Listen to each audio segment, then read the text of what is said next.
Okay, all right. So, as I mentioned before, my name is Ms. Tara, and I'm the Youth Services Coordinator over at the Warrensville Public Library. I have to say I'm so excited because for this program, we saw so many new names coming up that we didn't experience over the summer or even the past couple years that I've worked at the library. So that was super exciting. So thank you very much for spending a Friday afternoon with us. We really appreciate it. Um, so I did mention that we'll be recording this, so if you wouldn't mind just leaving your audio off, that way you can hear me clearly. You're more than welcome to turn your video on at any point or at the end of the program if your children would like to show what their catapult looks like. But that being said, you are more than welcome to leave it off the entire time as well. That is completely up to you. If we have questions, feel free to put them in the chat box. I will make sure to try to keep an eye on it, and then if I haven't seen it, just let me know and send a couple words through, and I'll take notice. But we will reserve the chat just for questions. So the first thing that we want to talk about is that we're doing these STEM Fridays programs. So if you have ever attended some of our library programming, you would probably see that a lot of our children's programming is STEM related. I love doing the fun, energetic programs, but then I love doing the more educational / fun ones too, and this kind of falls underneath that blanket. So I know a lot of families right now are struggling, whether their kids are back in school physically or if they're learning virtually from home, kind of what we're doing right now. And we wanted to do something that would be really fun for the kids as well. So we decided to capitalize on these STEM Friday programs that we started in the summer, and we're going to continue through the fall. So for this month, we have 4 sets. So we have one on each Friday. I will say that every month could be different. It really depends on how everything develops with COVID-19, how much time we have, how much planning time we have. But for this month, we have 4, and we'll probably have at least 2 per month on Fridays at a 5:30 time frame, which is really cool. So let's see. So for this week, obviously, we are making our catapults, which are really cool. I know you guys haven't seen them in person yet because you haven't created them yet, but you're creating them with me today. So we're going to make this. But next week, we are making a sink or float STEM activity. So you might have noticed when you opened up your bag here, your bag had the title of the projects that you had in your bag, but instead of 1 kit, it's actually 2. So you had the catapults, and then you had all the things for the sink or float activity. So just since it's our first time, I'll go over it real quick. Your family is not obligated to come to that program at all if it doesn't work with your schedule. What we really wanted was we wanted the parents to not have to pick up things every week. So we figured if we put 2 activities in 1 bag, if they couldn't make either, they'd have fun things for the kids to do. If they could only make 1, then they'd have the experience of the program and a passive that they could do at home with their families. Or what we're hoping is that you love this one as much as possible and you'd love to come to the second one too. So for our 3rd and 4th programs this month, we'll have another bag that will be available for pickup, and that'll have another 2 activities in it, and it'll be the same thing where you could attend either of those, none of those, both of those. We want just what works for your family, and we're really glad that you're here with us today. So that's kind of how that'll go, at least for the fall. This is the first time that our library has ever done this. A lot of libraries in the counties have never really had to do pickup kits ever until this all happened. So we're just trying our best, but we hope that you enjoy it. So for this specific kit, you got all the pieces, or you should have. I hopefully that you did. But one of the things that you might have noticed as well is it had 2 instruction sheets in there as well, with pictures of how to do things. So if you're following along with me for this and it's a little confusing, if you don't want to ask the question in the chat, feel free to refer to that little slip of paper, and that'll help you move along further with the program too. All right, so now we're actually going to talk about this program. I really appreciate you bearing with us to kind of get everything else out of the way. So today we are making catapults. Now they're actually really, really cool. They were used in ancient times and they're just neat, right? Normally they're made out of wood. They'd have like steel like rivets. Oh, we have someone coming in real quick. Hold on one second. Thank you so much for understanding. Hi, if you just joined us today, we just got started. If you could please go into the chat and write how many children are participating and how many adults are participating today. So we just started talking about catapults. So what a catapult is, that's a pretty good question, right? When I was little, I had no clue what it was either.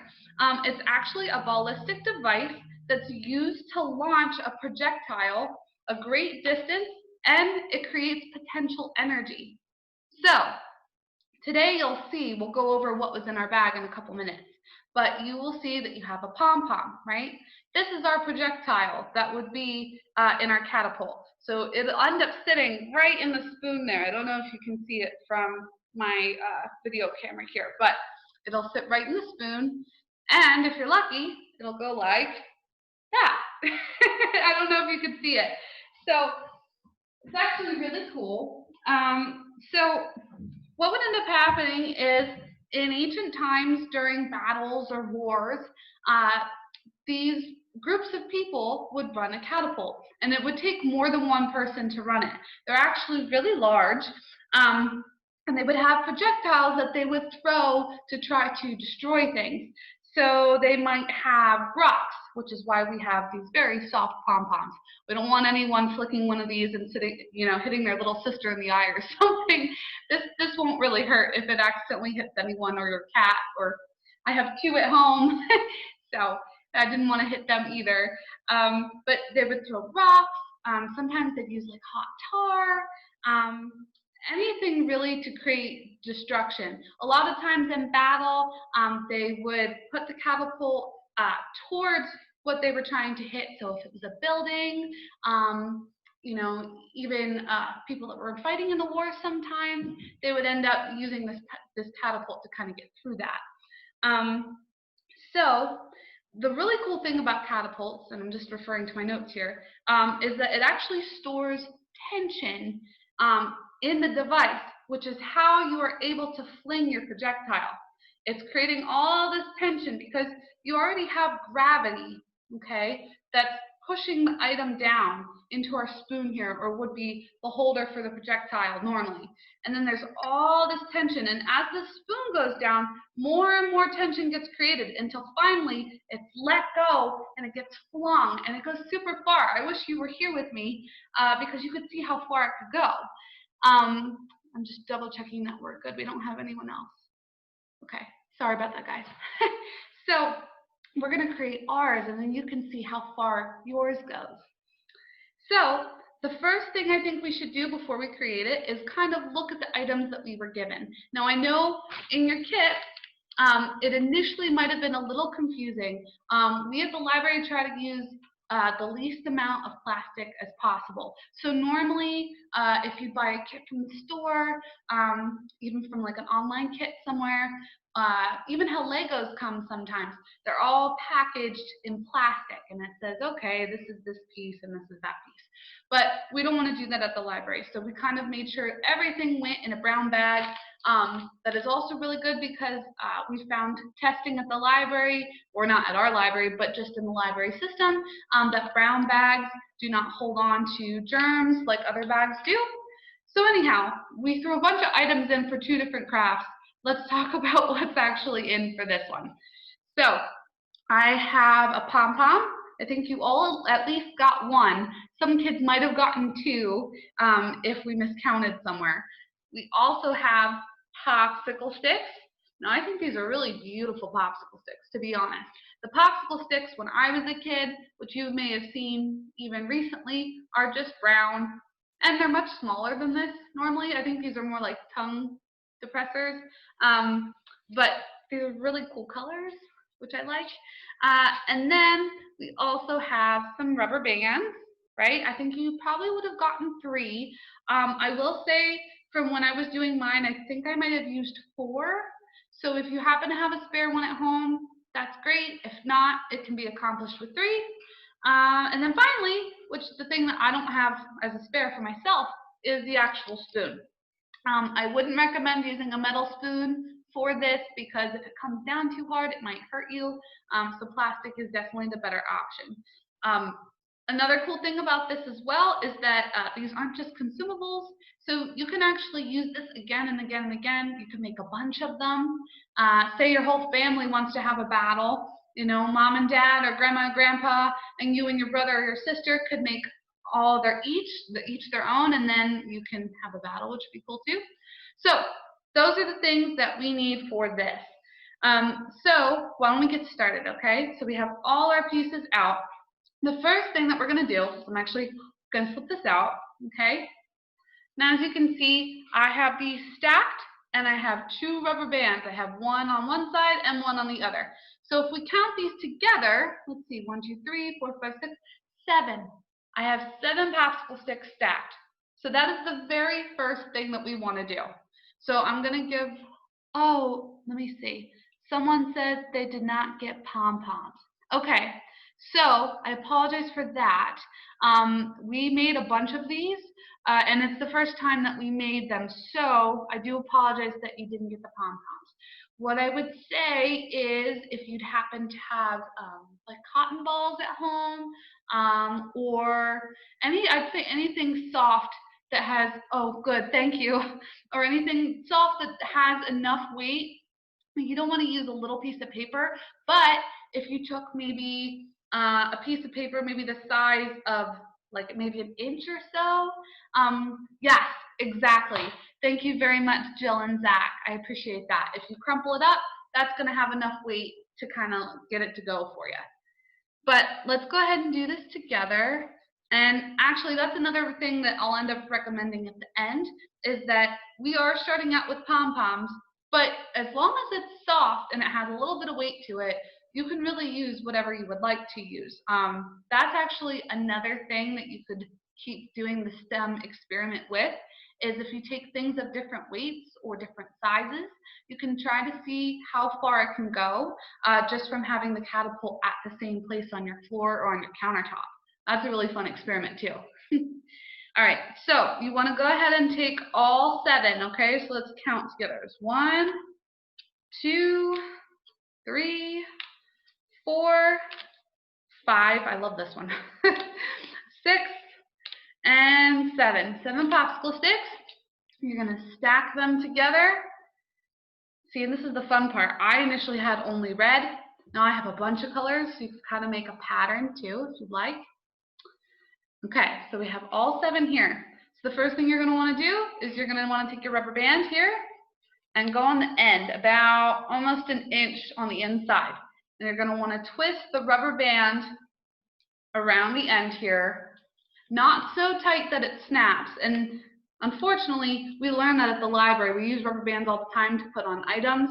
Sometimes they do, but hopefully yours don't. Okay, so I got 1. And then I'm going to go ahead and put the second one on, just like this. Now, if you guys can let me know, if possible, in the chat, if you're ready to move on from this part, just so I know that I'm not going too fast. Oh, a marshmallow. That is a great idea. Oh my goodness. I really appreciate that. Well, I love marshmallows just to begin with. They're fun to eat. They're better for this because you can play with them and still eat them if you wanted to. Anything that just wouldn't hurt somebody when it's being flung. But yes, if you guys can just let me know in the chat when you're ready to move on from this point.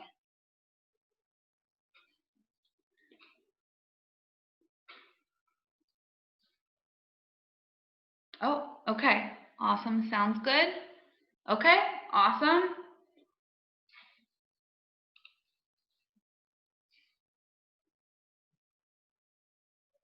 Okay.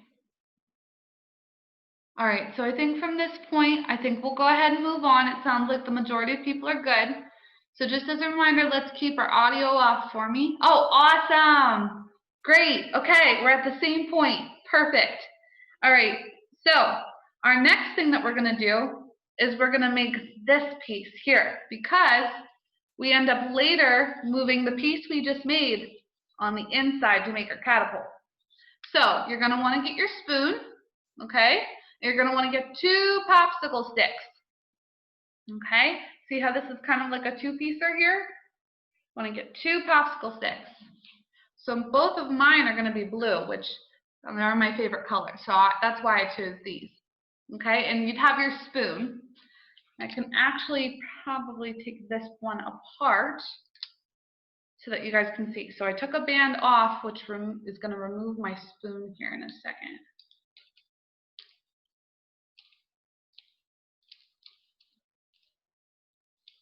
Okay. All right, so now my spoon's completely off, and this is my initial one that I was making. Okay, but I'm going to do it with my blue one. All right, so the first thing that we're going to want to do is we're going to want to connect your 2 popsicle sticks. So you have 1, 2. You want to pick up a rubber band, okay? And once again, you want to put it in the same distance into your stick as you did when you stacked the 7. So about almost an inch in here, okay? And you're going to want to slowly twist. Woo! And see, that even happens sometimes too, where you might miss really quick. Okay? And you want to make sure it's pretty secure. You don't want the rubber band to be saggy in any way, because it's going to have a hard time creating that tension that you want. All right? Now, for those of you that may only have 3 rubber bands at home, I'll show you what you should do. If you have 4 rubber bands at home, you can just go ahead and do this step where we took the two popsicle sticks and we put them together, okay? But if you only have the 3, I'll show you how we can put the spoon on at the same time. All right, so we have our 2 sticks, we have our spoon. I'm going to put the spoon on whichever popsicle stick is going to be the one on the top, okay? Very good. Okay, so if that's the one, you only want the one that has 2 rubber bands on it total if it has the 7 popsicle sticks. If you have just the 2, you only want a rubber band on the one side, okay? So you have your 2 popsicle sticks here and your spoon. You're going to put your spoon on top, okay? Make sure that the end of the spoon is lining up with the end of the popsicle stick. Then you're going to take the rubber band and you're going to put it, ooh, it's difficult here. You're going to put it on the end here, okay? Remember, about an inch in, and you're going to wind it around, just like this. And if you need mom or dad or grandpa or grandma for help, please make sure to ask them, because I know rubber bands can be tricky. Sometimes they snap back, and that is never fun. Okay. So, as you can see now, it looks like it's one piece, right? Our spoon is connected, but this is actually 2 popsicle sticks. And so you can see here, we're going to create a lot of tension. You'll feel that this is really difficult to push the 2 popsicle sticks open, right? Because we're connected on the end. So remember, we made the 7 popsicle sticks, had the 2 rubber bands, one on each end. And then we have our 2 leftover popsicle sticks and a spoon, and we've put the rubber band on top. So if you guys can, if you can please let me know that you're at a point to move forward. Or if you need help. If you need help, please write that in the chat and I will do my best to help you out.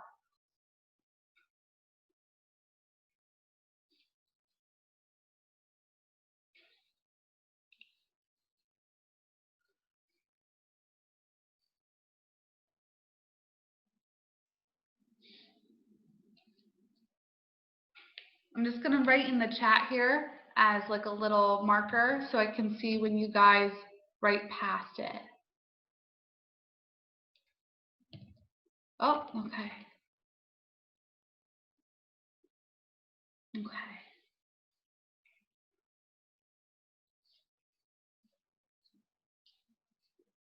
All right, so I see someone said good. Someone else said ready, ready. Good. Yes. Awesome. Good job. Very good. All right, so we're at this next point, okay? So remember we talked about how the catapult, it uses a lot of tension to do its launching, right? And right now, you can see my hand, it's taking a lot of force to push these two sticks open, right?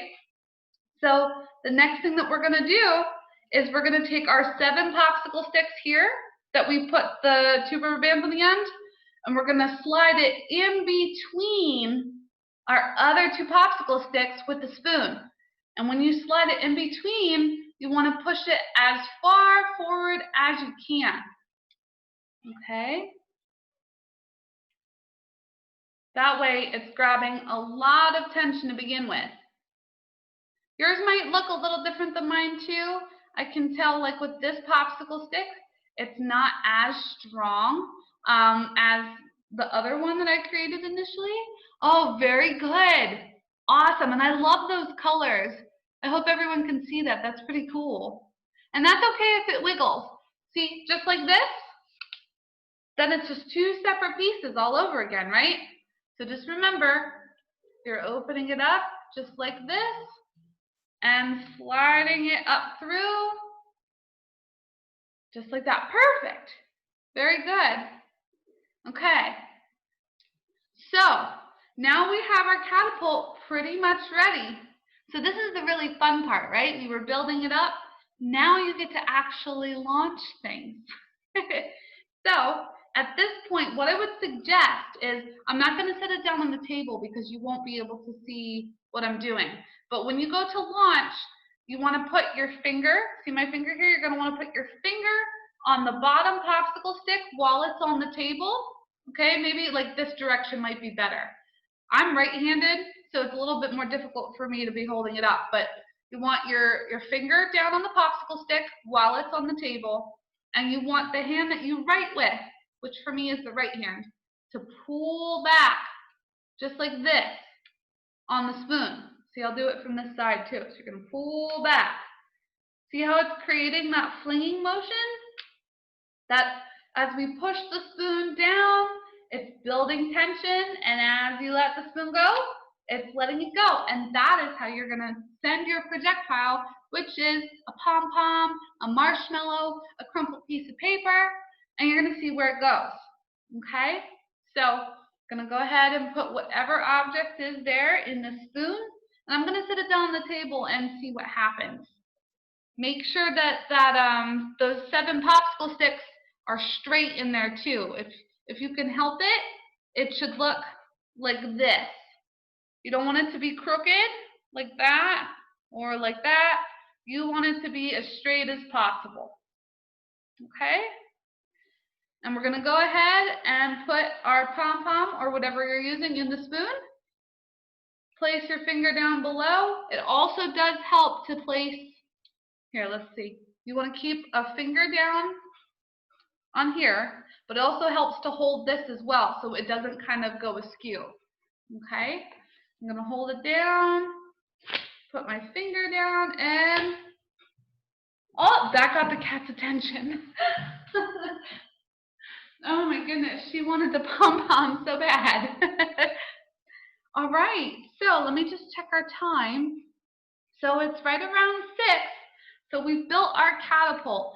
Does anyone have any comments or questions for me for how this went? What you enjoyed about it? Do you need any help troubleshooting anything? I'm definitely here for you for that too. Feel free to let me know in the chat box if you need any help.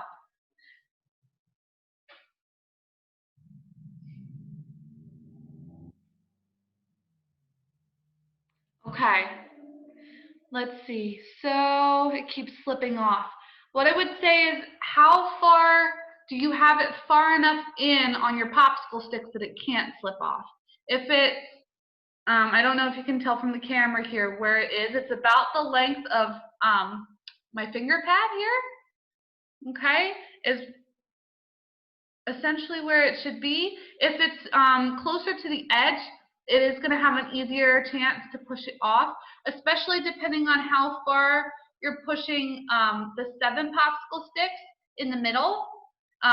If it's too close to the band, it also might be giving it that force to unravel or push it off. Oh, okay. Jill and Zach, I'm glad that your family is enjoying them. Thank you so much. Oh, good. Oh, Mom got hit by the pom-pom. That's funny. Oh, I'm sure she was okay with that. Like I said, as long as they're soft, they don't hurt. That's awesome. And like I said, it could be really funny or, you know, a good time for the whole family to make their own. I know that we gave just enough to make one per child, but this is STEM that is so easy, and most of the time you can create this with what you have at home. I will say too that regular popsicle sticks also do work. They're just a little bit more difficult to work with because they're a little smaller. Let's see. Vanille, did it get better for you with it slipping off? Were you able to have it work, or is it still giving you trouble? My mom is helping me. Oh, good. I'm glad to hear that.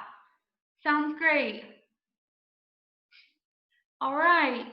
Does anyone else have anything else before I let you go? I hope that you had a fun time with us.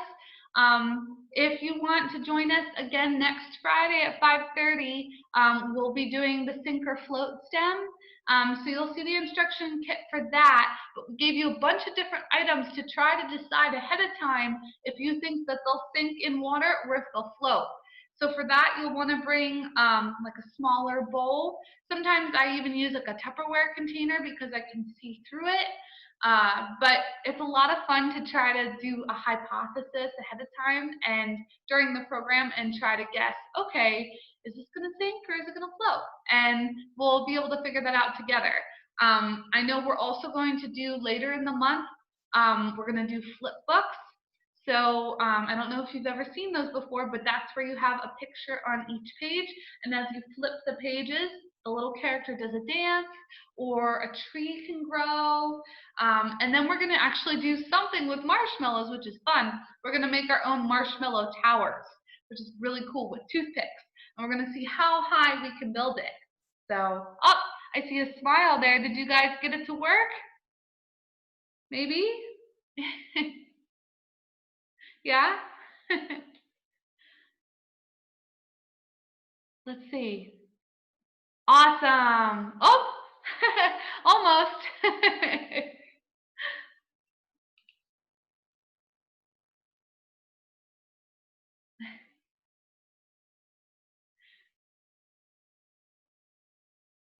Go ahead. Yep.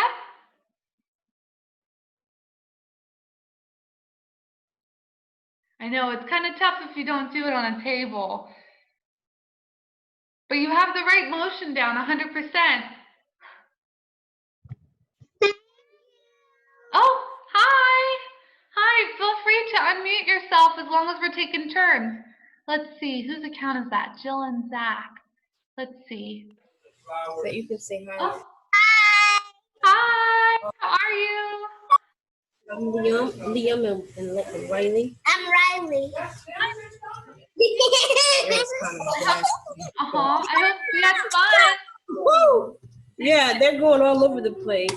Oh, well, good.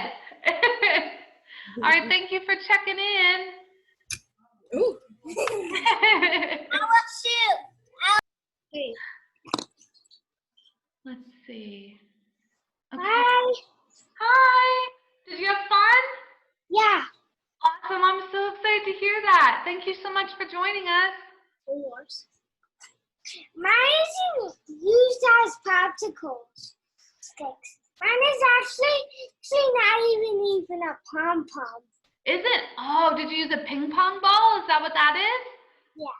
That's very cool. See, that's another alternative. It's made of Legos. Oh my gosh, that's so cool and so innovative. That's a great job. Thank you for sharing. I hope to see you soon. I hope I'll see you guys at another program. Thank you. Thank you. Bye. You're welcome. Bye. Have a good weekend. Bye. Bye. Thank you. Bye. Thank you. Bye. See you later. Bye. Bye. Have a good day. Bye. Bye. See you later. See you later.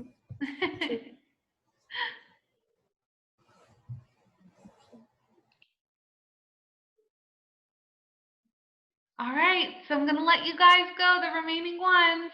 I'll see you later on. Have a great weekend.